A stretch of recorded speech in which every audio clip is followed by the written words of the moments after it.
Paano mag-track ng PhilSys ID gamit ang ating mga cellphone? So yan po Lodis ang ituturo natin sa tutorial na ito. Kung kayo po nakapagparehistro na sa PhilSys ID, tapos hanggang ngayon ay hindi pa rin na i-deliver sa inyo at hanggang ngayon po ay hindi nyo pa rin natatanggap. So pwede nyo po yung i-check online gamit lang po ang inyong mga cellphone. So ipalo nyo lang po ang gagawin natin ito. At ituturo ko sa inyo po kung paano po yan i-check. So ito pong makikita nyo mga Lodis, sobre po ito mula sa PhilSys. So ang naman po nito mga Lods ay ang ating mga PhilSys ID. So pag inopin nyo po yan mga Lods ay makikita nyo dito ang coupon ban and then meron po yung information nyo. Ayan po ang inyong information, personal information. And then dito po ang inyong PhilSys number. So wag nyo po yan mga Lods iwala kung sakali pong na-receive nyo na to at kung sakali pong marireceive nyo ito mga Lods. Okay? So ang loob po nito, nasa loob nito mga Lods ay ang inyong PhilSys ID. Ayan po. So, wag na lang po natin ipakita mga Lodis kasi alam nyo naman po, masama po pinapakita Lods yung mga ID natin kasi pwede po yung gamitin Lods para po sa ating mga personal information. Okay? So, paano po i-check kung ano na po yung status ng inyong mga PhilSys ID? Ganito lang po ang gawin nyo. I-open nyo lang po ang inyong mga cellphone and then pumunta po kayo sa browser ng inyong mga cellphone. So, ang gagamitin ko po ditong browser ay Chrome browser. Wala pong problema kung anong browser po ang gagamitin nyo. I-open nyo lang po yan. And then, pagdating po dito sa browser nyo, i-type nyo po itong link na ilalagay ko. Ayan po. Yan po yung link ng pwede po natin i-track yung ating mga PhilSys ID. So, isulat po natin yan. Kung ano po nakasulat yan mga Lodis, dapat po exact na yan po ang itatype natin. Kasi baka po kung saan saang link tayo o kung saan saang pong website dalhin tayo kung hindi po ganyan po ang i-search natin. And then, pag okay na po, i-search mo lang po.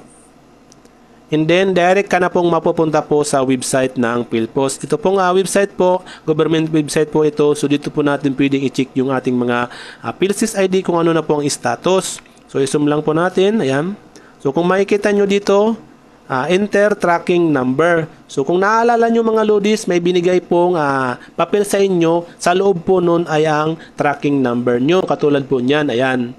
So, hanapin nyo po dyan yung tracking number nyo.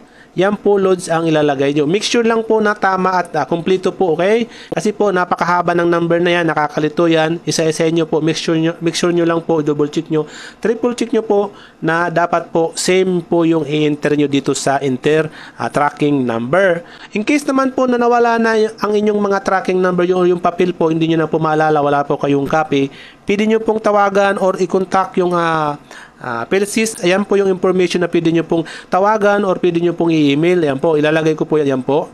Pwede nyo po yung tawagan or pwede nyo po yung i-email mga Lods. Okay, yan po ay yung mismong PhilSys Statistic Authority po mga Lods. So tawagan nyo po yan kung sakali pong nawala yung inyong mga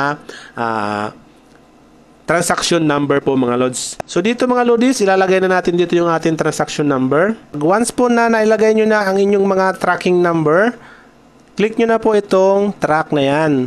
And then, lalabas po ito mga Lodis. So, dito po makikita nyo yung status ng inyong ID. Ayan po. Yan. Status last event, PhilID dispatch from. Ayan po. Ibig sabihin po, nandun na po yan sa address kung saan po yung dapat sana i-deliver o dapat po i-deliver. So, paalala po mga Lodis, kung wala pong lumabas sa inyo, pag once po na sinearch nyo, wala pong lumabas dito, tawagan nyo po ang number na to or i-contact nyo po, i-email nyo po, tanong nyo po kung ano po ang status ng inyong mga ID. Kasi po, sila po ang makakaalam niyan. Minsan po kasi hindi updated yung system nila. Kahit po na na-deliver na, kahit po okay na po, hindi pa rin nila na-update mga Lods yung mga, especially doon sa medyo sobrang tagal na mga Lodis, hindi nila na-update yung mga system nila. So dito mga Lodis, pag wala pong naglumabas dito, tawagan nyo po yan, okay? So pag may lumabas po mga Lodis, makikita nyo po dyan kung nasa na po yung inyong mga ID. Ayan. So i-click nyo lang po itong view history. Click nyo po yan. So dito, makikita nyo dito time and date, location. Yan po yung mga pinag-deliveran po mga Lodis ng ating mga ID.